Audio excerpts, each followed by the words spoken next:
YouTube channel भक्ति सरिता पर उपस्थित सभी श्रोताओं और सभी सब्सक्राइब बंधुओं का एवं सभी भक्तों का एक बार फिर से हार्दिक स्वागत एवं अभिनंदन है। भक्तों, आज हम आप सभी को बताएंगे कि धरती पर रहने वाली माँ गंगा, उसके कितने पुत्र थे और जब माँ गंगा को पुत्रों की प्राप्ति होती थी तो माँ गंगा उनकी हत्या क्यों कर देती थी, इसके पीछे की वजह क्या है, हम आपको इस वीडियो में बताएंगे। और साथ ही भक्तों ये भी बताएंगे कि माँ गंगा के 8 पुत्र पूर्व जन्म में कौन थे। भक्तों, लेकिन इससे पहले हमारा आप सभी से निवेदन है, यदि आप हमारे चैनल पर नए हैं तो कृपया हमारे चैनल को लाइक, शेयर तथा सब्सक्राइब अवश्य कर दें। साथ ही बेल आइकन बटन को भी प्रेस कर दें, जिससे कि आने वाले हर वीडियो का नोटिफिकेशन आपको मिलता रहे। तो आइए हम अपना वीडियो प्रारंभ करते हैं। एक समय की बात है, हस्तिनापुर में राजा शांतनु राज्य करते थे। एक दिन की बात है, वे महल से शिकार करने के लिए निकले थे। भक्तों, जब वो गंगा नदी के किनारे पहुंचे तो उन्होंने देखा कि एक सुंदर स्त्री अकेली बैठी है। उन्होंने अपने सारथी से रथ रोकने को कहा। रथ से उतरकर उस सुंदर स्त्री के पास गए और उसके रूप को देखकर मोहित हो गई। भक्तों, उन्होंने उस स्त्री से विवाह का प्रस्ताव रखा। विवाह का प्रस्ताव सुनकर गंगा ने कहा कि मैं आपसे विवाह तो कर सकती हूँ, पर मेरी एक शर्त है। तो भक्तों, राजा शांतनु ने कहा कि मुझे तुम्हारी शर्त मंजूर है। तभी माँ गंगा ने कहा कि पहले शर्त तो सुन लीजिए। तो माँ गंगा बोली कि महाराज, मुझसे विवाह के पश्चात आप ना तो कोई सवाल पूछेंगे और ना ही मुझे किसी काम को करने से रोकेंगे। जिस दिन आप ऐसा करने में करोगे तो उस दिन मैं आपको छोड़कर चली जाऊंगी। तो महाराज शांतनु कहने लगे कि हे देवी, विवाह के पश्चात ऐसा ही होगा। भक्तों, उसके बाद माता गंगा और राजा शांतनु का विवाह संपन्न हुआ। विवाह के पश्चात बहुत आनंदित हुए राजा शांतनु। जब राजा शांतनु को पता चला कि देवी गंगा गर्भवती हैं तो वे बड़े प्रसन्न हुए। जब वह समय आया तो एक दासी ने महाराज शांतनु से कहा कि महाराज, महारानी ने एक पुत्र को जन्म दिया है। तो महाराज खुश होकर देवी गंगा के कक्ष में गए। उन्हें देवी गंगा नहीं मिली। तभी एक दासी ने बताया कि देवी गंगा अपने पुत्र को लेकर जंगल की ओर गई हैं। यह सुनकर राजा शांतनु बहुत व्याकुल हुए और सोचने लगे कि देवी गंगा मेरे पुत्र को लेकर कहाँ गई है। उसके बाद भक्तों, वे देवी गंगा को खोजते खोजते निकल पड़े। खोजते खोजते जब वे गंगा नदी के तट पर पहुँचे तो उन्होंने देखा कि गंगा उनके पुत्र को नदी में बहा रही है।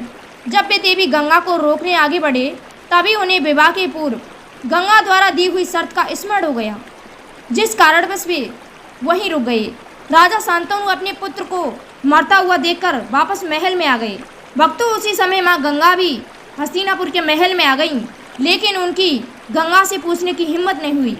और भक्तों, उस दिन के बाद महाराज शांतनु अंदर से दुखी रहने लगे। फिर कुछ दिनों के बाद देवी गंगा ने दूसरे पुत्र को जन्म दिया।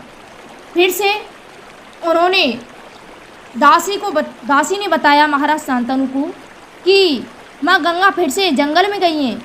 फिर से उन्होंने वही देखा, गंगा उनके पुत्र का वध कर रही है। वे मन ही मन सोचने लगे कि ये कैसी माँ है जो अपने ही द्वारा जन्मे पुत्र को नदी में बहा रही है। इसी प्रकार भक्तों, अपने दूसरे, तीसरे, चौथे, पांचवें पुत्र को नदी में बहा देती। और ये जानकर राजा शांतनु से रहा नहीं गया।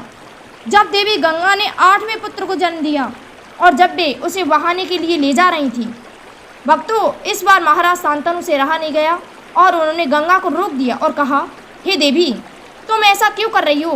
तभी माँ गंगा ने कहा कि महाराज, आपके सभी पुत्र जीवित हैं और सुरक्षित हैं। मैंने हमारे पुत्र को मारा नहीं है, बल्कि उन्हें महर्षि वशिष्ठ के श्राप से मुक्ति दिलाई है। यह सुनकर महाराज शांतनु ने कहा, हे देवी, मैं कुछ समझा नहीं, तुम क्या कह रही हो। तब देवी गंगा ने बतलाया कि पूर्व काल में वशिष्ठ के पास कामधेनु गाय थी। कामधेनु गाय एक दिव्य गाय थी भक्तों, जिसकी चर्चा तीनों लोकों में थी। इसी कारण एक दिन 8 पशुओं ने उसे चुराने का फैसला लिया और वे सभी महर्षि वशिष्ठ के आश्रम में पहुंच गए। एक दिन उनमें से किसी एक ने उस गाय को चुरा लिया। जब इस बात का पता महर्षि वशिष्ठ को चला तो वे क्रोधित हो गए और क्रोधपूर्वक ऋषि वशिष्ठ ने कहा कि गाय चुराना मनुष्य का काम है, लेकिन ये तो तुमने वसु होकर मनुष्य जैसा कार्य किया है। इसलिए मैं तुम्हें श्राप देता हूँ कि तुम मनुष्य योनि को प्राप्त होगे।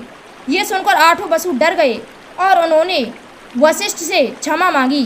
तब महर्षि वशिष्ठ को उन पर दया आई। उन्होंने कहा कि मैं आपका अपना दिया हुआ श्राप तो वापस नहीं ले सकता, परंतु मैं तुम्हें वरदान देता हूँ कि तुम्हारा मनुष्य रूप में जन्म तो होगा और तुम्हें मुक्ति भी मिलेगी, लेकिन तुम सभी में से एक को अपने पाप का पश्चाताप करने के लिए मनुष्य योनि में रहना होगा। उसके बाद हे महाराज शांतनु, उन्होंने मुझसे विनती की, माँ गंगा से विनती की और कहा कि उनकी माँ बने, और उसके बाद से ही मैं उनकी माँ बनी। मैंने धीरे धीरे करके 7 पुत्रों को बहा दिया और उन्हें मुक्ति दिलवाई। यही 8वां पुत्र है जो साप के कारण मुक्त नहीं हो सकता।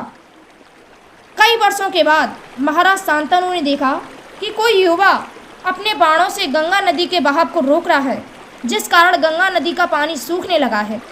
भक्तों, उसके बाद राजा शांतनु उस युवा के पास गए और कहा कि तुम गंगा नदी के बहाव को क्यों रोक रहे हो, मत रोको इसे। लेकिन उसने ऐसा नहीं माना, नहीं किया उसने ऐसा, जिससे दोनों के बीच में युद्ध जैसी स्थिति उत्पन्न हो गई। उसी समय देवी गंगा प्रकट हुई और महाराज शांतनु से कहा कि महाराज, ये आपका पुत्र देवव्रत है।